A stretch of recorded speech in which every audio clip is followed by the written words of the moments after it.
Hello friends, very good morning. Happy Friday to all of you. Live session at 5:30 p.m. daily on Zoom.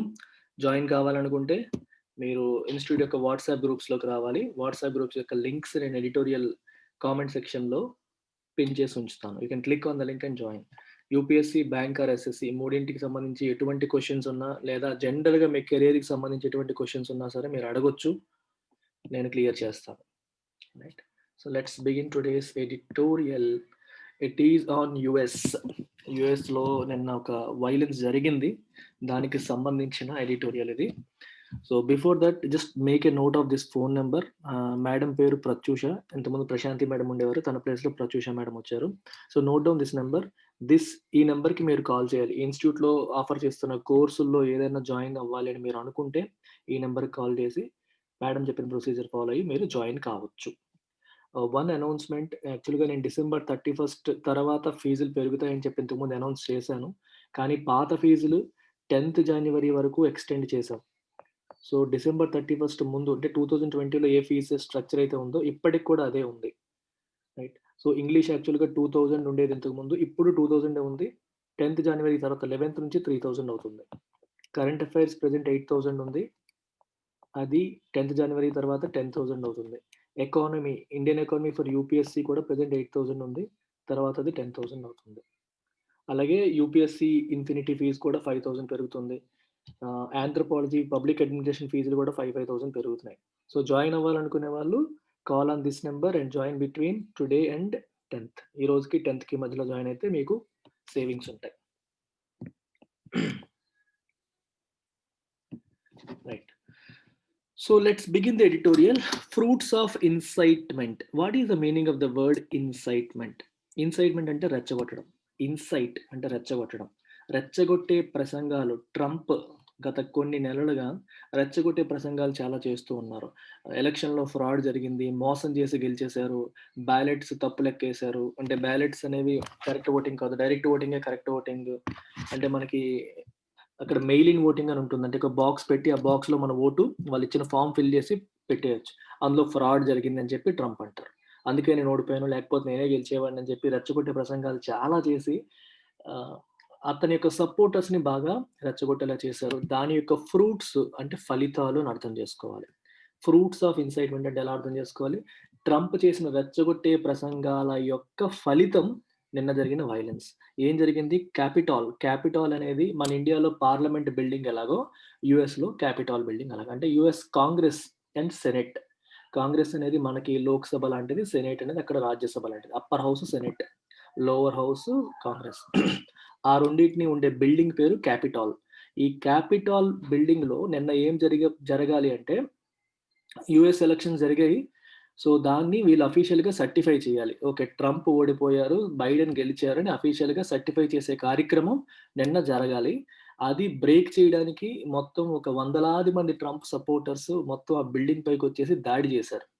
మొత్తానికి అక్కడ ఉన్న legislators అందరూ పారిపోయే పరిస్థితి వచ్చింది. కొంతమంది భయపడి దాక్కున్నారు, కొంతమంది పారిపోయారు. అక్కడ ఉన్న పోలీసులు కూడా సరిపోలేదు వాళ్ళని ఆపడానికి. ఇది ఒక రకంగా ప్రజాస్వామ్యం పైన దాడి, డెమోక్రసీ పైన దాడిగా భావించవచ్చు. సో ఆ రకమైన వైలెన్స్ అనేది జరిగింది. ఇన్ఫ్యాక్ట్ యుఎస్ అనేది వరల్డ్స్ ఓల్డెస్ట్ డెమోక్రసీ. యుఎస్ ఎప్పుడు కూడా ప్రపంచానికి డెమోక్రసీని నేర్పించిందే మేము అని చెప్పి గొప్పలు చెప్పుకుంటూ ఉంటుంది. అంటే ప్రపంచవ్యాప్తంగా మొనార్కీస్ ఉన్నప్పుడు, రాజరికం నడుస్తున్నప్పుడు మొట్టమొదటి డెమోక్రాటిక్ వ్యవస్థ ఏర్పడింది అమెరికాలో. వరల్డ్స్ లార్జెస్ట్ డెమోక్రసీ ఇండియా అయితే, ఓల్డెస్ట్ డెమోక్రసీ అమెరికా. అంత గొప్పగా చెప్పుకున్న అమెరికాలోనే డెమోక్రసీ పైన ఒక రకంగా దాడి జరిగినట్టు. ఇప్పుడు మన పార్లమెంట్ పైన మన వాళ్ళే దాడి చేశారనుకోండి, అది ఎంత ఎంత ఇబ్బందికరంగా ఉంటుంది మన దేశానికి. అక్కడ అలాంటి దాడి జరిగింది. ఇదంతా కారణం ఏంటి? దేని యొక్క ఫలితం ఇది? Fruits of incitement. ప్రజల్లో రెచ్చగొట్టే భావాల్ని వాళ్ళని రెచ్చగొడుతూ ఆయన చేసిన ప్రసంగాల యొక్క ఫలితం ఇది అని చెప్పి టైటిల్ చెప్తోంది. ఆఫ్టర్ ద క్యాపిటాల్ బ్రీచ్ అంటే ఉల్లంఘన. అంటే అక్కడ ఏంటి, ఎలా రూల్స్ రెగ్యులేషన్స్ ఫాలో అవ్వాలి కదా. పార్లమెంట్లో ఎవరు పడితే వాళ్ళు, ఎలా పడితే వాళ్ళు వచ్చేయచ్చా? రాకూడదు. సో ఆ రూల్స్ నామ్స్ ని మనం ఉల్లంఘన చేసేటప్పుడు బ్రీచ్ అనే పదాన్ని వాడతాం.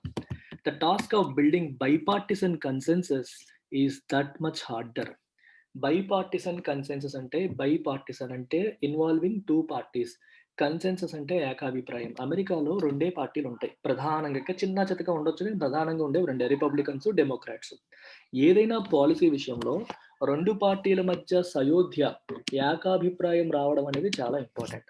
ఏకాభిప్రాయం లేకపోతే ఇలాంటి వైలెన్స్ జరిగే అవకాశాలు ఉంటాయి. ఇప్పుడు ఇంకా యాక్చువల్గా వైలెన్స్ కూడా జరిగిపోయిన ఈ సందర్భంలో ఫ్యూచర్లో బైడెన్ ఏదన్నా పాలసీ తీసుకుంటే రెండు పార్టీల యొక్క ఒపీనియన్ తీసుకొని, ఆయన రిపబ్లికన్ పార్టీకి చెందిన వ్యక్తి, డెమోక్రాట్ పార్టీకి చెందిన వ్యక్తి. సో రిపబ్లికన్స్ కూడా ఆయనకి సపోర్ట్ చేసేలాగా ఒక కన్సెన్సస్ బిల్డ్ చేయడం అనేది it's not going to be easy. ఎందుకంటే ప్రజల్లో భావోద్వేగాలు ఇంకా రెచ్చిపోతాయి. వీళ్ళు ఎలా చేశారు అనేసరికి వీళ్ళపైన ఆ రెండో పార్టీకి కూడా విపరీతమైన కోపాలు వస్తాయి. సో దీన్ని మనం పోలరైజేషన్ అంటాం. రెండు గ్రూపులుగా విడిపోవడం. ఏదైనా సరే మన దేశం కోసం మనం కలిసి పనిచేయాలనే భావన పోగొట్టుకొని గ్రూపులుగా విడిపోయి కొట్టుకునే స్థాయికి అమెరికా కూడా దిగజారిపోయింది ఈరోజు. ఇండియాలో అది కామన్గా మనం చూస్తూ ఉంటాం.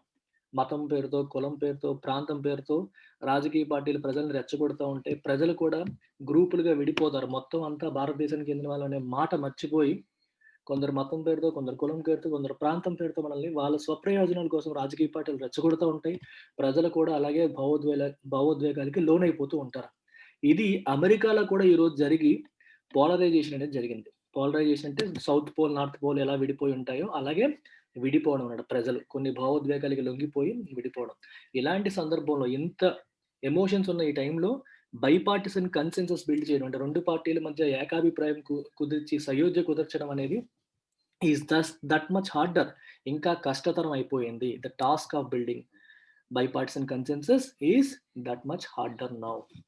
If the history of nations is replete with ironies, nowhere were they more evident than in the US when the greatest nation on earth became hostage to an ugly attempted coup led by a mob bearing slogans of support for outgoing President Donald Trump. It's a beautiful sentence. If the history of nations is replete with and filled with ironies. Irony అంటే అర్థం ఏంటంటే something that is opposite to what is expected is called irony. For example, fire స్టేషన్లో అగ్ని ప్రమాదం జరిగింది. వినడానికి ఎలా ఉంది మీకు?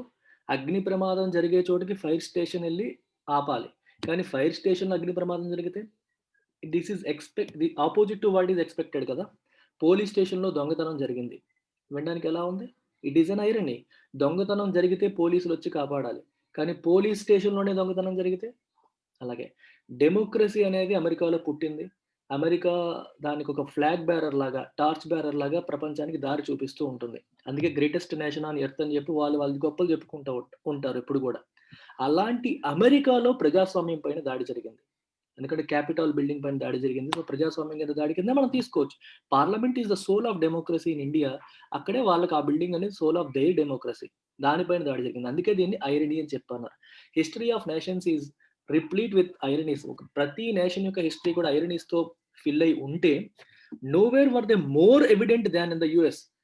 ఎవిడెంట్ అంటే విజిబుల్ అని, అపరెంట్ అని, క్లియర్ గా కనిపిస్తోంది అని అర్థం చేసుకోవచ్చు. అమెరికాలో ఈ ఐరనీస్ ఎంత చక్కగా బయటికి కనిపించిందంటే it became hostage to an ugly attempted coup led by a mob అంటే గుంపు, bearing slogans of support for outgoing president.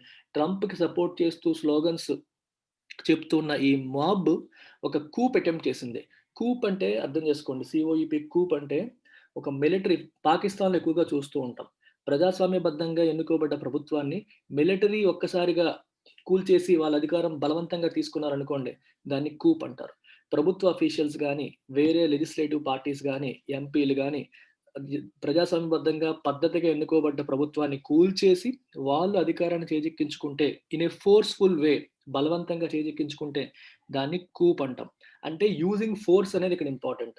Force ఉపయోగించి లేదా మోసపూరితంగా, కుట్రపూరితంగా ఉన్న ప్రభుత్వాన్ని కూల్చేయడాన్ని కూప్ అంటారు. అయితే ఇక్కడ ప్రభుత్వాన్ని కూల్చడం అనేది కాన్సెప్ట్ కాకపోవచ్చు, కానీ అందుకే ఇది కంప్లీట్ గా కూప్ అని చెప్పలేం, కానీ అటెంప్టెడ్ కూప్. ఎందుకంటే అక్కడ క్యాపిటల్ బిల్డింగ్ లో ఇప్పుడు అక్కడ ఉన్న కాంగ్రెస్ మరియు సెనెట్ లో ఉన్న మెంబర్స్, లెజిస్లేటర్స్ ఎలక్షన్ సర్టిఫై చేస్తారు. అంటే వాళ్ళు సర్టిఫై చేస్తే అది ఫైనలైజ్ అవుతుంది. సో వాళ్ళు సర్టిఫై చేస్తారు, బైడెన్ గెలిచారు, ట్రంప్ వెళ్ళిపోవాలి, బైడెన్ గెలిచారని వాళ్ళు సర్టిఫై చేస్తారు. ఆ సర్టిఫై చేసే ప్రాసెస్ ని, అది ఒక కాన్స్టిట్యూషనల్ రెస్పాన్సిబిలిటీ. వాళ్ళ రాజ్యాంగం అక్కడ లెజిస్లేటర్స్కి ఇచ్చిన రెస్పాన్సిబిలిటీ. వాళ్ళ రాజ్యాంగబద్ధంగా వాళ్ళు చేయాల్సిన పనిని చెయ్యనీయకుండా ఫోర్స్ఫుల్ గా ఆపే ప్రయత్నం జరిగింది. ఆ ప్రయత్నాన్నే కూప్ అని అభివర్ణించడం అనేది జరిగింది. జనరల్‌గా కూప్ అంటే మీనింగ్ అది కాదు. కానీ అలాంటిది ఒక రాజ్యాంగబద్ధమైన పని చేయనీయకుండా ఆపారు. ఫోర్స్‌ఫుల్‌గా ఆపడానికి ప్రయత్నం చేశారు. తర్వాత జరిగిందనుకోండి. ఆ టైంకి అది జరిగింది. ఇలాంటిది జరిగింది కాబట్టే it is a great irony that is on display. That was on display in US. అందుకన్నారు ప్రపంచవ్యాప్తంగా ఇలాంటి ఐరనీస్ ఎన్నో ఉన్నప్పటికీ ఇంతకంటే ఎక్కువ ఎవిడెంట్‌గా ఉండేదేమీ ఉండదు. Nowhere were they more evident. Evident అంటే visible, clear than in the US. ఏమైంది యూఎస్‌లో? ఈ అటెంప్టెడ్ కూప్ జరిగింది. On Wednesday hundreds of them stormed the Capitol building. Storm అంటే ఒక్కసారిగా గుంపుగా దాన్ని ముట్టడించడం అంటారు చూడండి. అసెంబ్లీని ముట్టడించండి అంటారు. నిజంగా లోపలికి వెళ్ళిపోరు. కానీ మొత్తం ఒకేసారి గుంపుగా వస్తారు. ఒక చిన్న భయభ్రాంతం ప్రజల్ని పోలీసుల్ని భయభ్రాంతులకు గురి చేస్తారు. Storm the Capitol building as police appear to be overwhelmed and members of Congress who were gathering to certify the results of 2020 presidential election cowered behind benches or were evacuated. Wednesday రోజు hundreds of ఈ Trump supporters ఏం చేశారు? Stormed the Capitol building. గుంపుగా వచ్చి దాన్ని ముట్టడించారు. As police appear to be overwhelmed. Overwhelmed అంటే under force. అంటే డిఫీట్ అయిపోయారు. ఎందుకంటే ఇప్పుడు 1000 మంది గుంపొచ్చారు. 100 మంది పోలీసులున్నారు. 100 మంది పోలీసులు వాళ్ళేమైనా చేయగలరా? చేయలేరు. అంటే ఇక్కడ ఓవర్‌వెల్మ్ అంటే అర్థం ఏంటి? Defeat using force. Okay. For example India overwhelmed Australia in the cricket match అన్నారనుకోండి. ఇండియా ఆస్ట్రేలియాని అంటే ఇండియా యొక్క బ్యాటింగ్ పవర్, ఇండియా యొక్క బౌలింగ్ పవర్‌లో ఆస్ట్రేలియా క్రంబుల్ అయిపోయింది. అంటే మన ముందు నిలబడలేకపోయిందనే మీనింగ్. అలాగే ఈ గుంపు ఇంతమంది వచ్చేసరికి వాళ్ళ ముందు పోలీసులు నిలబడలేకపోయారు అనే సెన్స్‌కి మనం ఓవర్‌వెల్మ్డ్ అనే పదం వాడతాం ఇక్కడ. కొన్నిసార్లు ఓవర్‌వెల్మ్‌కి వేరే మీనింగ్ కూడా ఉంది. ఓవర్‌వెల్మింగ్ రెస్పాన్స్ అంటాం. ఇప్పుడు నేను ఒక డెమో క్లాస్ చేశాను. ఓవర్‌వెల్మింగ్ రెస్పాన్స్ వచ్చిందంటే మనం ఎక్స్‌పెక్ట్ చేసిన దానికంటే ఎక్కువ రెస్పాన్స్ వస్తే దాన్ని ఓవర్‌వెల్మింగ్ రెస్పాన్స్ అంటాం. చాలా ఎక్కువ అనే మీనింగ్ వస్తుంది. ఓవర్‌వెల్మ్ పాజిటివ్‌గా కూడా వాడతారు. ఐయామ్ అంటే మీ మీ కర్టసీతో, మీ మర్యాదతో నేను ఓవర్‌వెల్మ్ అయిపోయాను. నా మనసు నిండిపోయింది. ఓవర్‌వెల్మ్డ్ విత్ యువర్ రెస్పాన్స్ అని చెప్పి అనొచ్చు. విత్ యువర్ కర్టసీ అని చెప్పి అనొచ్చు. ఇక్కడ ఫోర్స్ అన్నమాట. మీ ఫోర్స్ ముందు వాళ్ళు ఓడిపోయారు. పోలీసులు ఓడిపోయినట్టుగా కనిపించారు. అండ్ మెంబర్స్ ఆఫ్ కాంగ్రెస్‌లో ఉన్న మెంబర్స్, కాంగ్రెస్ అంటే ఇక్కడ పార్టీ, అక్కడ legislature. Who were gathering to certify the results of 2020 presidential election కోవర్డ్ అంటే వణికిపోయారు. కోవర్డ్ అంటే వణికిపోవడం, భయపడిపోవడం. బిహైండ్ బెంచ్‌లు వెనకకెళ్ళి దాక్కొని వణికిపోయే పరిస్థితి వచ్చేసింది. And were evacuated. వాళ్ళని మెల్లగా ఎవాక్యుయేట్ చేసేసారు అక్కడి నుంచి. అది పరిస్థితి. Although the mob was eventually ejected. Okay. మాబ్‌ని మెల్లగా ఎజెక్ట్ చేసేసారంటే బయటికి పంపించేసినప్పటికీ లా మేకర్స్ ఓకే. ఎజెక్ట్ చేసేసారు. Lawmakers went on to reconvene and formally certify the results. Lawmakers అంటే కాంగ్రెస్‌లో ఉన్న మెంబర్స్ వాళ్ళు మళ్ళీ సమావేశం అయ్యి సర్టిఫై చేశారు రిజల్ట్స్‌ని. And Mr Trump finally committed to an orderly transition. Trump కూడా ఫైనల్‌గా సరే నేను వెళ్ళిపోతాను. ఆయన రానియండి అని చెప్పి ఒక పద్ధతిగా ఆర్డర్‌లీ అంటే ఒక ఆర్డర్‌లో ట్రాన్సిషన్ అంటే మార్పు. ఈయన వెళ్ళిపోయి ఆయన రావడం.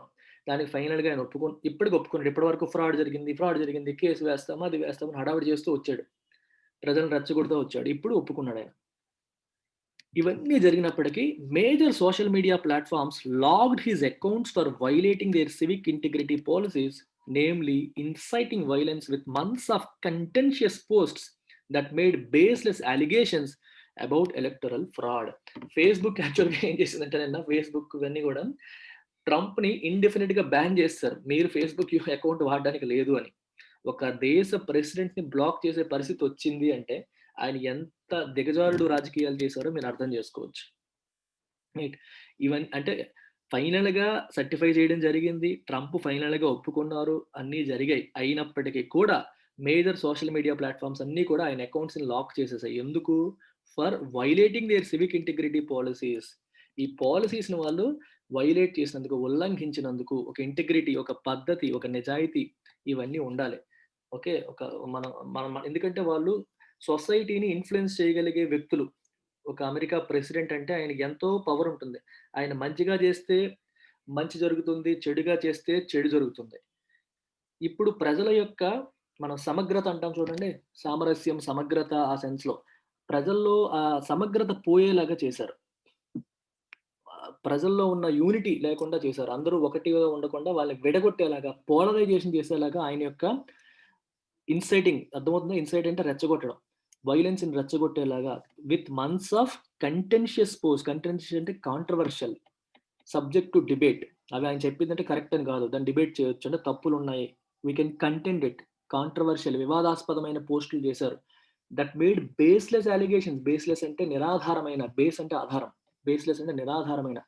అలిగేషన్స్ అంటే ఆరోపణలు. About electoral fraud. ఎలక్షన్‌లో ఫ్రాడ్ అడిగని చెప్పి నిరాధారమైన ఆరోపణలు కొన్ని నెలలుగా వివాదాస్పదంగా చేస్తూ ఉన్నారు. అవి చేయడం వల్ల వయలెన్స్ అనేది ఇన్సైట్ అయ్యింది. వయలెన్స్‌ని రెచ్చగొట్టుకుంటూ చేయడం అనేది జరిగింది. సో, దీనివల్ల వాళ్ళ సివిక్ ఇంటిగ్రిటీ పాలిసీస్ అంటే జాతి సమగ్రతని పాడు చేసేలాగా ఉండకూడదు ఎవరు పెట్టైన పోస్ట్ అని చెప్పి కొన్ని పాలిసీలుంటాయి. వాటిని బ్రీచ్ చేసినట్టు, ఉల్లంఘించినట్టు కాబట్టి ఆయన అకౌంట్‌ని బ్లాక్ చేశారు. The immediate trigger for the mob said to have been methodically planned online via social media was the surprise victory of two Democratic candidates, Raphael Warnock and John Ossoff, in the January 5 runoff election in Georgia. చూడండి. అయితే ఇప్పుడు సడన్‌గా ఇది చేయాల్సిన అవసరం ఏమొచ్చింది? ఇప్పుడు సడన్‌గా ఇంత పెద్ద క్యాపిటల్ బిల్డింగ్ పైన అటాక్ చేయడానికి జనాలు రావడానికి గల ట్రిగ్గర్ ఏంటి? ట్రిగ్గర్ ఏంటంటే ఏ కారణం వల్ల వాళ్ళు ఇది చేయడానికి వచ్చారు? ట్రిగ్గర్ అంటే అర్థమైందా? Something that triggers you, something that pushes you into action. అంటే మనం ఒక యాక్షన్ తీసుకునేలాగా చేసేది ట్రిగ్గర్. వీళ్ళు ఈ యాక్షన్ తీసుకోవడానికి ట్రిగ్గర్ ఏంటి? అండ్ దట్ టు వీళ్ళ ప్లాన్ ఎలా ఉంది? Set to have been methodically planned online via social media. చక్కగా సోషల్ మీడియానే ఉపయోగించుకొని ఫేస్‌బుక్ లేదా ట్విట్టర్‌లో వాళ్ళు గ్రూప్స్ పెట్టుకొని గ్రూప్‌లో ప్లాన్ చేసుకున్నారు. ఇంతకుముందంటే ఒక చోట కలవాలి, మాట్లాడాలి. ఇప్పుడు ఎక్కడెక్కడ ఉన్న వాళ్ళందరూ కూడా ఒకే గ్రూప్‌లో, వాట్సాప్ గ్రూప్స్‌లో వాటిలో మాట్లాడుకొని మనం ఇలా చేద్దాం, పలానా టైం కలుద్దాం, పలానా చేద్దామని ఒక మెథాడికల్‌గా ప్లాన్ చేసుకున్నారు ఈ కూప్. అయితే ఇది చేయడానికి ట్రిగ్గర్ ఏంటి?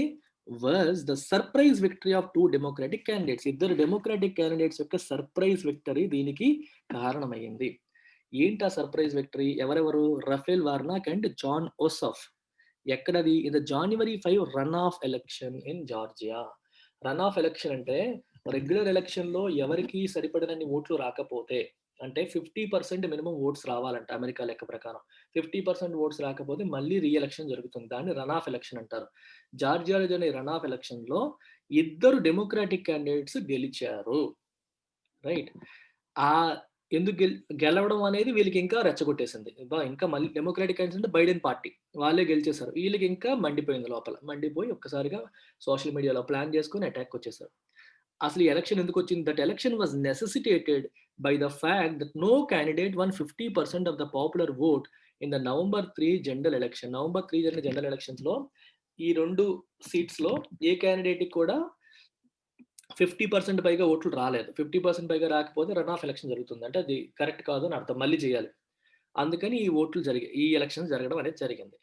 Their win gives Democrats 50 seats in the Senate, which is tantamount to control of the upper chamber of the Congress, because the incoming Vice President Kamala Harris will cast a deciding vote in a tie.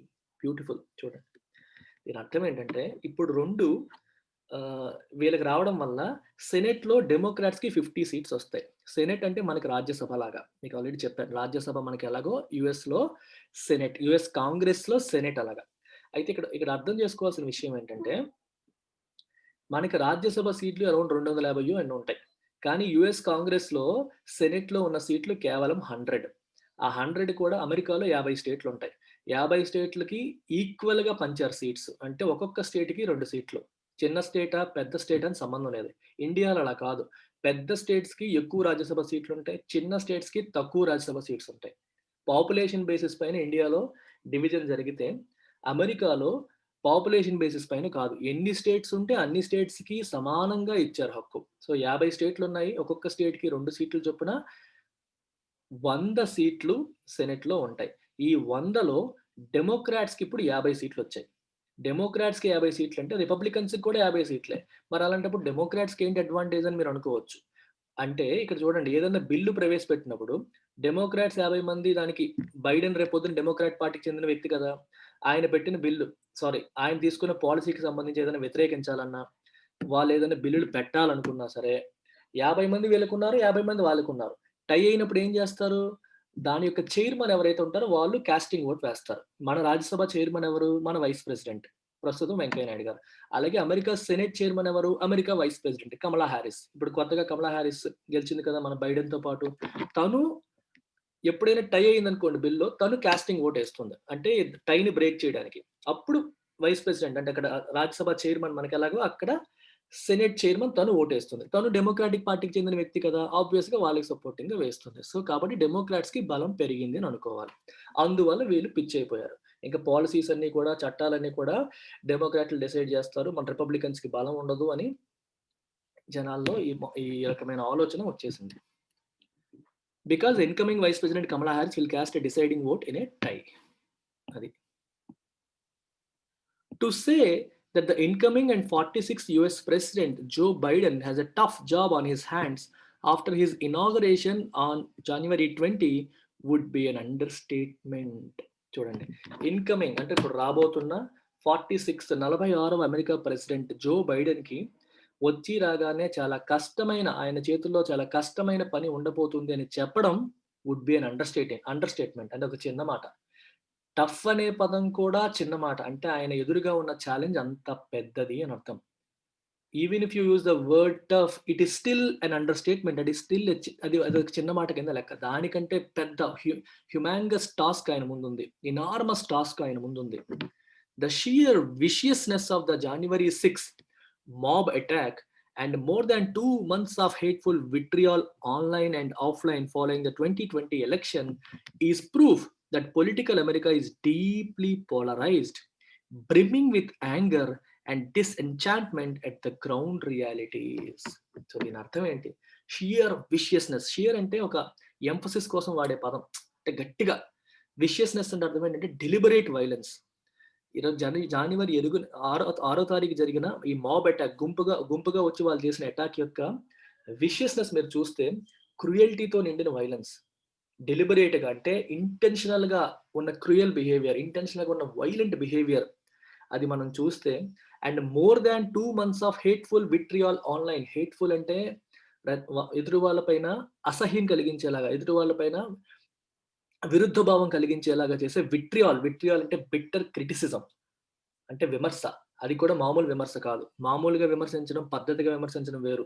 చాలా రఫ్‌గా వాళ్ళని తప్పుపడుతూ, వాళ్ళని తిడుతూ, personal attacks కూడా చేసే విమర్శలు మనం vitriol అంటే. ఇవన్నీ మనం ఎక్కువగా ఇండియాలో చూస్తూ ఉంటాం.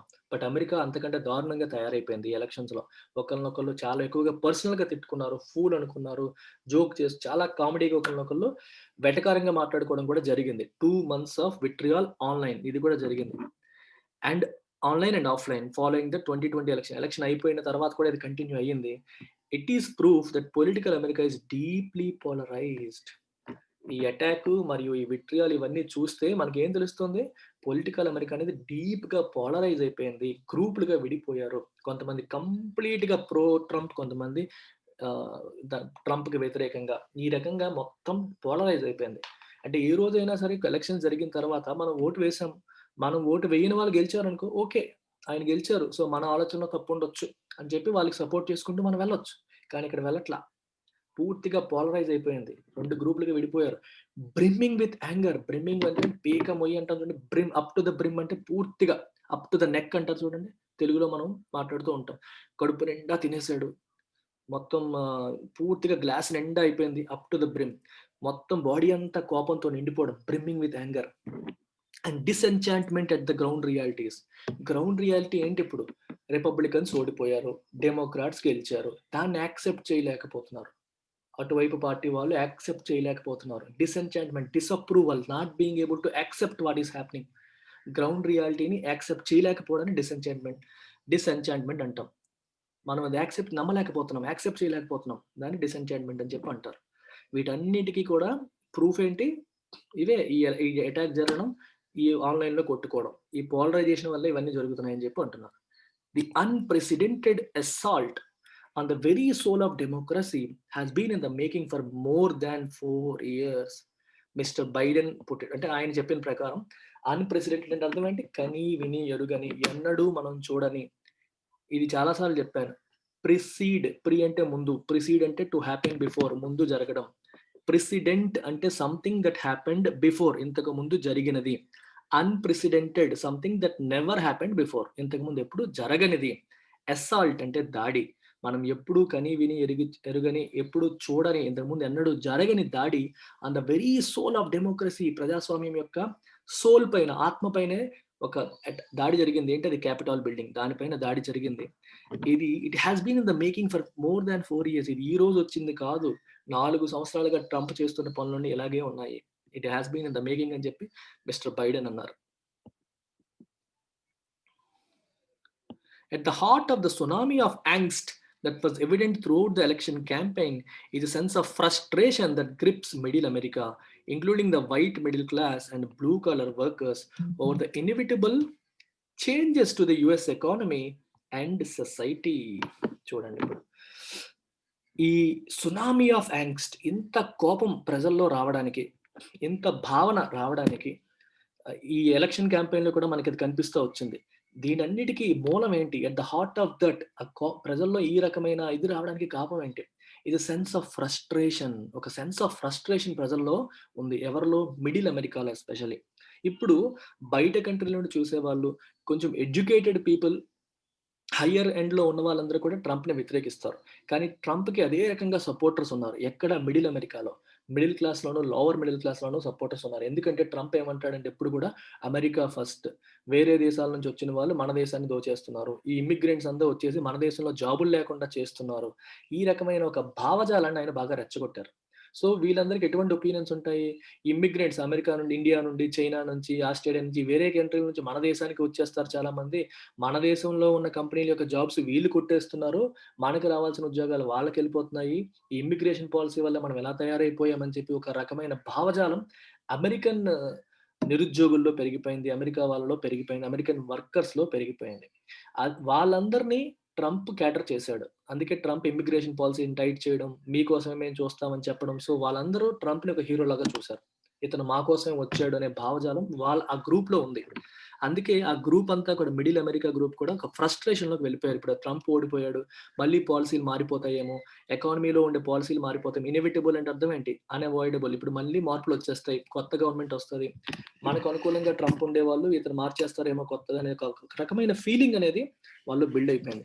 ట్రంప్ ఇలా ఉండడం వల్లే రేసిజం కూడా పెరిగిపోయింది. అంటే వేరే దేశాలకు చెందిన వాళ్ళు, ఆఫ్రికన్స్, వేరే కంట్రీ వాళ్ళు మన దేశాన్ని వీళ్ళు తినేస్తున్నారు, మన దేశంలోకి వీళ్ళు వచ్చేస్తున్నారు అనే భావజాలం అమెరికన్స్‌లో, especially middle and lower middle అమెరికాలో బిల్డ్ అయిపోయింది. ఇప్పుడు మన బైడెన్ వచ్చాక మళ్ళీ ఇంక్లూజివ్‌నెస్, ఒబామా లాగనమాట. అందరం, అమెరికా అందరికీ పుట్టినిల్లు, ఎవరైనా ఇక్కడ ఉండొచ్చు, ఎవరైనా చేయొచ్చు అనేది ఒబామా ఉండేటప్పుడు జరిగేది. ఎప్పటినుంచో అమెరికాకి ఆ పేరుండింది. ఇప్పుడు బైడెన్ మళ్ళీ అదే కంటిన్యూ చేస్తారు. సో మన ప్రిఫరెన్స్ తగ్గిపోతుందేమో అనే ఫీలింగ్ కూడా ప్రజల్లో ఉంది. ఎవరిలో చూసారా? White middle class, blue collar. White middle class చూడండి, white collar workers, blue collar workers అంటారు. వైట్ కాలర్ అంటే ఆఫీస్ జాబులు చేసేవాళ్ళు, కొంచెం హైయర్ లెవెల్ జాబ్ చేసేవాళ్ళు వైట్ కాలర్ అంటారు. వైట్ కాలర్ జాబ్స్‌లో మిడిల్ క్లాస్ వాళ్ళు. అంటే కొంచెం లోవర్ లెవెల్ వైట్ క్లాస్ వాళ్ళు. బ్లూ కాలర్ వర్కర్స్ అంటే ఇంకా మామూలు లేబర్ ఇట్లాంటి వర్క్ అన్నమాట. కొంచెం దానికంటే lower category. First layer of వర్క్‌ని బ్లూ కాలర్ అంటారు. ఆఫీసు సూపర్వైజర్స్ వీళ్ళంతా కూడా వైట్ కాలర్. ఇంకా పై లెవెల్ అంతా కూడా వైట్ కాలరే. వైట్ కాలర్‌లో మిడిల్ క్లాస్ మరియు బ్లూ కాలర్. ఈ గ్రూప్‌లో ఈ యాంగ్స్ట్, ఈ కోపం, ఈ ఒక ఫీలింగ్, ఒక సునామీ ఆఫ్ ఫీలింగ్ ఉండింది. దానికి at the heart of it ఏముంది? ఏ సెన్స్ ఆఫ్ ఫ్రస్ట్రేషన్ ఉంది. ఎందువల్ల? Over inevitable changes to the US economy and society. మన సొసైటీలో మళ్ళీ మార్పులు జరగబోతాయి. అమెరికన్ ఎకానమీలో మళ్ళీ మార్పులు జరగబోతాయి. ఇప్పుడు ట్రంప్ వెళ్ళిపోతున్నారు, కొత్త ఆయన వస్తాడు అనే ఫీలింగ్ వాళ్ళకి ఎక్కువైపోయింది. There is a view that the forces of immigration and globalization have lit the fuses on this explosive combination of racial prejudice and economic insecurity. ఇదే చెప్తున్నాను. ఎకనామిక్ ఇన్సెక్యూరిటీ, మన జాబ్స్ వాళ్ళు కొట్టేస్తారేమో. అలాగే రేషియల్ ప్రిజుడీస్ అంటే ఒక రకమైన పక్షపాత ధోరణి. మన రేస్, అమెరికన్స్, మన పట్ల ఒక రకమైన, అంటే అమెరికన్స్ అంటే పాజిటివ్‌గా ఉండడం మీరు చూసుంటారు. ఒక ఆయన ఫుట్‌బాలరా ఎవరా, ఒక బాస్కెట్ బాల్ ప్లేయర్ కూడా చనిపోయారు. ఈ మధ్య రేసిజంకి సంబంధించి ప్రొటెస్ట్‌లు జరిగే, బ్లాక్ లైవ్స్ మ్యాటర్ అని చెప్పి ప్రపంచవ్యాప్తంగా మనం ఇవి జరగడం, మూవ్‌మెంట్ జరగడం కూడా చూసాం. సో వీళ్ళందరూ కూడా ఈ ఫీలింగ్స్ బాగా వాళ్ళు పెరిగిపోవడానికి కారణం ఏంటంటే, మళ్ళీ ఇమ్మిగ్రేషన్ పాలిసీలు మారుస్తారేమో, మళ్ళీ వాళ్ళకి అంటే బయట వాళ్ళు అమెరికాకొచ్చి, అంటే ట్రంప్ ఉన్న పాలిసీలని మళ్ళీ బైడెన్ చేంజ్ చేసేస్తారన్న భయం. మళ్ళీ గ్లోబలైజేషన్ జరిగిపోతుందన్న భయం. ట్రంప్ ఏం చేశారంటే ప్రొటెక్షనిస్ట్ పాలసీస్ ఫాలో అయ్యేవారు. ప్రొటెక్షనిస్ట్ అంటే డొమెస్టిక్ ఇండస్ట్రీకి సపోర్ట్‌గా ఉండాలి అని చెప్పి వేరే దేశాల నుంచి అమెరికా ఇంపోర్ట్ చేసుకునే వస్తువులపైన టారిఫ్స్ ఏసేవాళ్ళు. టారిఫ్స్ అంటే సుంకాలనమాట. ఒక రకమైన డ్యూటీలు, సుంకాలు వేయడం వల్ల ఏమవుతాయంటే వేరే కంట్రీ నుంచి ఆ దేశానికి వచ్చే వస్తువుల యొక్క ధరలు పెరిగిపోతాయి. పెరిగిపోవడం వల్ల డొమెస్టిక్ వస్తువులు కాంపిటీటివ్ అవుతాయి. డొమెస్టిక్ వస్తువు ఈరోజు $100కి వస్తుందనుకోండి. చైనా నుంచి వస్తున్న వస్తువు $80కి వస్తే సేమ్ కైండ్ ఆఫ్ వస్తువు, ఆ $80 వస్తువు కొంటారు. దానివల్ల డొమెస్టిక్ ఇండస్ట్రీ దెబ్బతింటది. ట్రంప్ ఏం చేశారు? డొమెస్టిక్ ఇండస్ట్రీని కాపాడాలని చెప్పి విపరీతంగా టారిఫ్‌లేసుకుంటూ వెళ్ళిపోయారు చైనీస్ గుడ్స్ పైన. సో వేసేయడం వల్ల చైనీస్ వస్తువులు ఎక్స్‌పెన్సివ్ అయిపోయాయి. సో అమెరికా వస్తువులు చీప్ అవుతాయి. అమెరికా ఇండస్ట్రీ బాగుపడుతుంది అనుకుంటారు. కానీ ఇది వరల్డ్ ట్రేడ్ ఆర్గనైజేషన్ గాని, మిగిలిన వాళ్ళు గాని యాక్సెప్ట్ చేయరు. ఇలా ప్రతి కంట్రీ ఇలా ఎవరి కోసం వాళ్ళు ఆలోచించుకుంటే, ఇప్పుడు అమెరికా చేసిన పని అమెరికా ఎక్స్‌పోర్ట్ చేసినప్పుడు చైనా వాళ్ళు కూడా అదే పని చేస్తారు. సో ఇంపోర్టర్స్ దెబ్బ చేస్తున్నారన్నప్పుడు మనం ఎక్స్‌పోర్టర్స్ దెబ్బ అయిపోతాయి. ఇప్పుడు ఒకళ్ళు చేస్తే ఇంకోళ్ళు రిటార్ట్ చేస్తారు. దీనివల్ల వరల్డ్ ఎకానమీ మళ్ళీ దెబ్బతినేస్తది. ఫ్రీ ఎకానమీ ఉండాలని వరల్డ్ ట్రేడ్ ఆర్గనైజేషన్ కోరుకుంటది. కానీ దానికి అపోజిట్‌గా అమెరికా చేసింది. కానీ అలా చేయడం వల్ల అమెరికాను డొమెస్టిక్ ఇండస్ట్రీ ట్రంప్‌ని సపోర్ట్ చేస్తూ వచ్చింది. సో వాళ్ళు కూడా ఇప్పుడు ఫీల్ అయ్యే పరిస్థితులు కనిపిస్తున్నాయి. సో ఇవన్నీ కూడా ఈ గ్లోబలైజేషన్, ఇమిగ్రేషన్ ఇవన్నీ వచ్చేస్తాయి మళ్ళీని. అందువల్లే లిట్ ద ఫ్యూజెస్ అంటే రెచ్చగొట్టాయి ఒకసారి ప్రజల్లో. ఈ ఫీలింగ్స్‌ని రెచ్చగొట్టాయి అని అర్థం. ఆ ఫీలింగ్స్ రెచ్చగొట్టడం వల్ల ఇలాంటి దాడి చేశారు.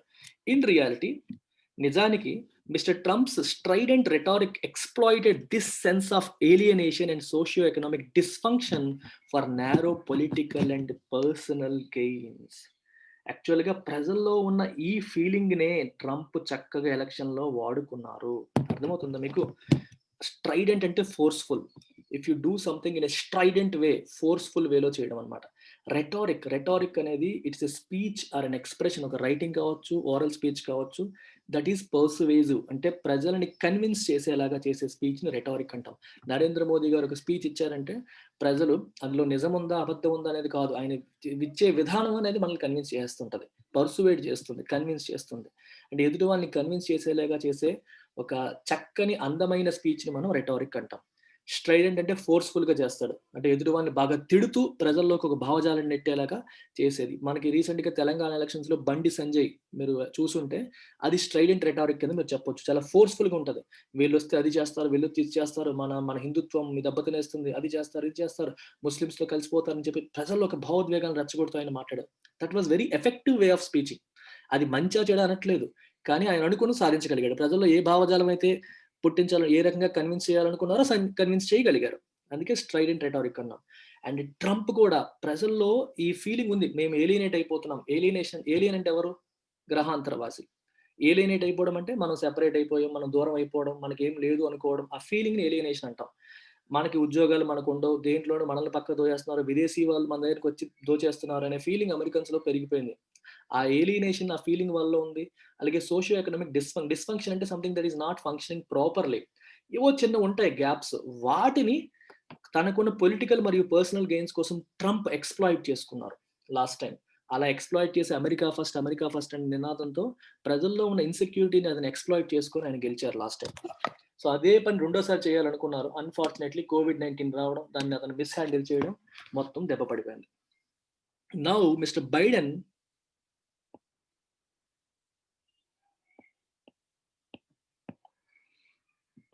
Now, Mr. Biden has an opportunity to strike a more balanced note by, on the one hand, seeking to revive the moribund spirit of bipartisan consensus and expediently tackling the thorny issue of comprehensive immigration reform, and on the other, redressing the ills of runaway free market liberalization and forging a post COVID-19 economic vision that can truly deliver on the American dream. So ఒక పెద్ద sentence చూడండి. ఇప్పుడు బైడెన్‌కి ఒక opportunity ఉంది. ఏంటి opportunity? To strike a more balanced note. ఇప్పుడు balance చేయాలి. అంటే ట్రెడిషనల్ అమెరికన్స్‌కున్న భయాల్ని కూడా పోగొట్టాలి. లోవర్ మిడిల్ క్లాస్‌లో ఉన్న అమెరికన్స్ యొక్క భయాల్ని పోగొట్టాలి.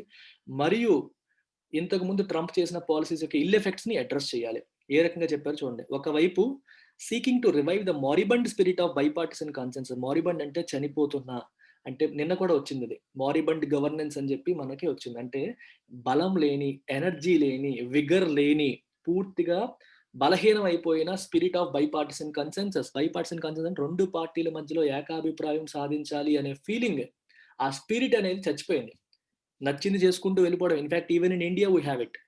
ఇప్పుడు ప్రెజెంట్ ఉన్న గవర్నమెంట్స్ ఎలా ఉన్నాయంటే, లోకల్ గవర్నమెంట్స్ గానీ, లేదా సెంట్రల్‌లో ఉన్న గవర్నమెంట్స్ గానీ, వాళ్ళు అనుకుంటే చేసుంటున్నారు తప్పితే ప్రతిపక్షాల ఒపీనియన్ తీసుకోవడం, ప్రజల ఒపీనియన్ తీసుకోవడం, కన్సెన్సస్ బిల్డ్ చేయడం అనేది లేదు. ఏకాభిప్రాయాన్ని సాధించే ప్రయత్నాలు చేయట్లేదు. ఆ స్పిరిట్‌ని మళ్ళీ రివైవ్ చేయాలి. రివైవ్ అంటే to bring it back to life. ఇంతకుముందు ఎలా ఉండేదో అలా తీసుకొచ్చే ప్రయత్నం చేయాలి. అది మొదటిది. సీకింగ్ అంటే ట్రైయింగ్ అని అర్థం. రెండవదేంటి? And expediently tackling thorny issue of comprehensive immigration reform. Immigration reform ఇష్యూని థార్నీ అని ఎందుకన్నారంటే, థార్నీ అంటే ముల్లు. థార్న్ అంటే ముల్లు కదా! అంటే చాలా సెన్సిటివ్ ఇష్యూ అది. దాన్ని ఎలా పెట్టుకుంటే ఏమైపోతుందో, ఇటువైపెళ్తే వాళ్ళు గుచ్చుతారు, అటువైపెళ్తే వీళ్ళు గిచ్చుతారు. అందుకే థార్నీ ఇష్యూ అని. యాక్చువల్‌గా థార్నీ అంటే a problem that is very difficult to solve. అంత ఈజీ కాదు, చాలా డిఫికల్ట్ అని అర్థం. ముళ్ళ కంపలోంచి నడాలనుకోండి ఎంత డిఫికల్ట్, ఇది కూడా అలాంటిదే. అలాంటి ఇష్యూని ఎక్స్‌పీడియంట్‌లీ టాకిల్ అంటే డీల్ చేయడం. ఎక్స్‌పీడియంట్‌లీ అంటే in a way that is appropriate for the situation. అంటే ఆ సిట్యుయేషన్‌కి అప్రోప్రియేట్ అయిన విధంగా. That may not be morally correct. అది మోరల్‌గా కరెక్టా కాదని పక్కన పెడితే, ఆ సిట్యుయేషన్‌కి అప్పుడున్న పరిస్థితికి అప్రోప్రియేట్ అయిన విధంగా దాన్ని సాల్వ్ చేయాలి. అది ఇంకొక ప్రాబ్లమ్. ఆన్ ది అదర్ ఇంకోవైపు ఏమున్నాయి? Redressing the ills of runaway free market liberalisation. Runaway అంటే ఔట్ ఆఫ్ కంట్రోల్. రన్‌అవే అంటే అర్థం ఏంటి? Out of control. కంట్రోల్ తప్పిపోయిన ఫ్రీ మార్కెట్ లిబరలైజేషన్. ట్రంప్ కంప్లీట్‌గా క్యాపిటలిస్ట్ అన్నమాట. పూర్తిగా ఇండస్ట్రీకి ఫేవరబుల్‌గా ఉండేవాళ్ళు. ఫుల్‌గా లిబరలైజేషన్ అంటే వాళ్ళకి మొత్తం కంప్లీట్‌గా స్వేచ్ఛనిచ్చేసారు. దానివల్ల కొన్ని నష్టాలుంటాయి. ఓకే. దానివల్ల కొన్ని నష్టాలుంటాయి. ఇల్స్ అంటే దానివల్ల వచ్చే చెడు ప్రభావాలు. రిడ్రెస్ చేయడం అంటే వాటిని అడ్రెస్ చేయడం. వాటిని సాల్వ్ చేయడం. వాటిని సాల్వ్ చేయడం అనేది ఇంకొక aspect. And forging a post COVID-19 economic vision. Forge అంటే టు బ్రింగ్ టుగెదర్ ఒక బిల్డ్ చేయడం, స్టిచ్ చేయడం అనే మీనింగ్ మీరు తీసుకోవచ్చు. కోవిడ్-19 అయిపోయిన తర్వాత అమెరికన్ ఎకానమీ ఎలా ఉండాలి అనే ఒక విజన్‌ని ఫస్ట్ తను ఫోర్జ్ చేయాలి. అది ఇంకొక మీనింగ్. క్రియేట్ చేయాలి. సక్సెస్‌ఫుల్‌గా నడిచేలాగా ఒక కొత్త విజన్ ఆయన క్రియేట్ చేయాలి. కోవిడ్-19 ముందు ఒకటి, కోవిడ్-19 వచ్చిన తర్వాత ఇంకొకటి. ఎన్నో ఇండస్ట్రీలు పడిపోయాయి. కొత్త ఇండస్ట్రీలొచ్చాయి. ఇప్పుడు అమెరికా యొక్క విజన్ ఏంటి? నెక్స్ట్ 4 ఏళ్లకనేది ఆయన ఫోర్జ్ చేయాలి. బిల్డ్ చేయాలి. That can truly deliver on the American dream. Americans యొక్క కలలు నెరవేర్చేలాగా అలాంటి ఒక ఎకనామిక్ విజన్ ఆయన బిల్డ్ చేయాలిప్పుడు. ఇవన్నీ మన బైడెన్ ముందున్న కష్టమైన, క్లిష్టమైన టాస్క్స్. దట్స్ ఇట్ అమ్మా. అర్థమైందని అనుకుంటున్నాను. ఒకసారి క్విక్ సమ్మరీ చేస్తాను. ఈ ఆర్టికల్ అంతా ఏం చెప్తుందంటే అమెరికన్ క్యాపిటల్ బిల్డింగ్ పైన జరిగిన అటాక్ గురించి మాట్లాడుతోంది. ఒక క్యాపిటల్ బిల్డింగ్ అనేది అక్కడ పార్లమెంట్ బిల్డింగ్ లాంటిదన్నమాట. దానిపైన అటాక్ జరగడం అనేది ఒక డెమోక్రసీ పైన జరిగిన అటాక్ లాంటిదే. అసలు అలాంటి అటాక్‌కి దారి తీసిన పరిస్థితులేంటో ఇందులో చెప్పారు. ఒకటి, అటాక్ జరగడం అనేది తప్పు. కానీ అటాక్ జరగడానికి గల కారణాలేంటి అని మనం విశ్లేషించుకుంటే American middle class, lower middle class ట్రంప్‌ని దేవుడిలా చూసారు. ట్రంప్ మనల్ని కాపాడుతాడు. ట్రంపే మనకి అమెరికా ఫస్ట్ అని నినాదంతో వచ్చాడు. మన మన ఉద్యోగాలు ఆయనే కాపాడుతాడు. మన మన మన మన రేస్‌ని ఆయన కాపాడుతాడు. వేరే దేశంలో వచ్చిన వాళ్ళు మనల్ని తినేస్తున్నారనే భావజాలం ఉండింది. దాన్ని ఎక్స్‌ప్లాయిట్ చేసుకొని ఆయన లాస్ట్ టైమ్ గెలిచేసాడు. ఈసారి కూడా అదే జరుగుతుంది. ఇప్పుడు పార్టీ మారేసరికి మొత్తం అంతా మారిపోతుందేమో, మళ్ళీ పాత పద్ధతులొచ్చేస్తాయేమో, మనం నష్టపోతామేమో అనే భయము, కోపము ఇవన్నీ ఉండేవి. దాంతో పాటు ఈయన రెచ్చగొట్టే ప్రసంగాలు చేయడం.